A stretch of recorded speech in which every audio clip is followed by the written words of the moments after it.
নতুন একটি ধারণা। একজনের ঘরে উৎপাদিত বাড়তি বিদ্যুৎ চলে যাচ্ছে আরেকজনের ঘাটতি পূরণে। নতুন এক প্রযুক্তির মাধ্যমে সৌর বিদ্যুৎ কেনাবেচা করছে গ্রামের মানুষ।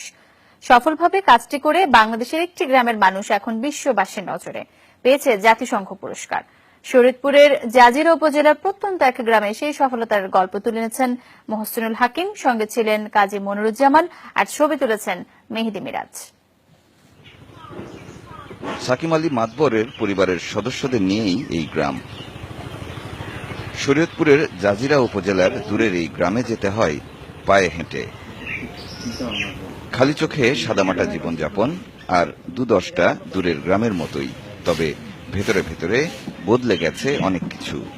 সুবিধা পাচ্ছে, আগে 2টা লাইট জ্বালাইতে পারতাম, এখন 3-4টাও জ্বালান যায়, ফ্যানও চালান যায়, তারপর টিভিও দেখা যায়। বিদ্যুৎ পৌঁছেনি তাই বলে থেমে নেই কোনো কাজ। ঘরে ঘরে চলছে বৈদ্যুতিক যন্ত্রপাতি, যা সহজ করেছে গ্রামের জীবন। প্রত্যন্ত আর সব গ্রামের মতোই সৌর বিদ্যুৎই ভরসা। তবে নতুন খবর হলো, সৌর বিদ্যুৎ এই গ্রামে ভাগাভাগি হচ্ছে, আর এই কাজটি চলছে সোলবক্স মিটার নামের একটি নতুন যন্ত্র দিয়ে। যদি আপনি বাই মুড়ে দিয়ে রাখেন শুধু কিনতে পারবেন, আর যদি সেল মুড়ে দেন তাহলে আপনি শুধু বিক্রি করতে পারবেন। এখানে মুড দেওয়া আছে, এখানে আছে আপনি অটোমেটিক মুড। অটো মুডে আপনি ইচ্ছা করলে কিনতে পারবেন, বিক্রি করতে পারবেন, এটা অটোমেটিক চলতে থাকবে। এরই মধ্যে বিদ্যুৎ কেনাবেচার পদ্ধতিও শিখে গেছে সাকিম আলী মাতবরকান্দি গ্রামের বাসিন্দারা। এক বাড়ির অব্যবহৃত সৌর বিদ্যুৎ অন্য বাড়িতে অনায়াসে ব্যবহার হচ্ছে। আগে কুপি জ্বালাইতে হইতো, হারিকেন জ্বালাইতে হইতো, আমরা সেই জিনিস জ্বালাই না। সৌর বিদ্যুতের লাইনে আমরা পোলাপানের লেখাপড়া রাত 10টা তৈরি করতে পারে।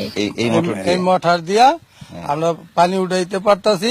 এই সোলারে পানি উঠাই আমরা পাট খেতে পানি দিছি। এই প্রকল্পটির মাধ্যমে যে কেউ বাড়িতে সোলার সিস্টেম না লাগিয়েই তারের মাধ্যমে পাশের বাড়ির বিদ্যুৎ পাচ্ছেন।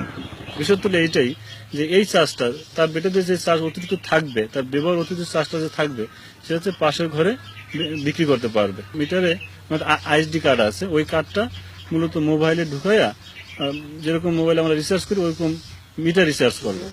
সারা বিশ্বে এটি অনন্য দৃষ্টান্ত। স্বীকৃতি হিসেবে মিলেছে জাতিসংঘের মোমেন্টাম ফর চেঞ্জ অ্যাওয়ার্ড। শুধু জাতিসংঘের স্বীকৃতি নয়, সৌর বিদ্যুৎ আদান প্রদানের মধ্য দিয়ে স্বাচ্ছন্দ্য এসেছে এই পরিবারগুলোর মাঝে। এখন এই ধারণাটিকে ছড়িয়ে দিতে হবে দেশের প্রত্যন্ত এলাকায়, যেখানে এখনো পৌঁছেনি বিদ্যুৎ। মোহসিনুল হাকিম, যমুনা নিউজ, শরীয়তপুর।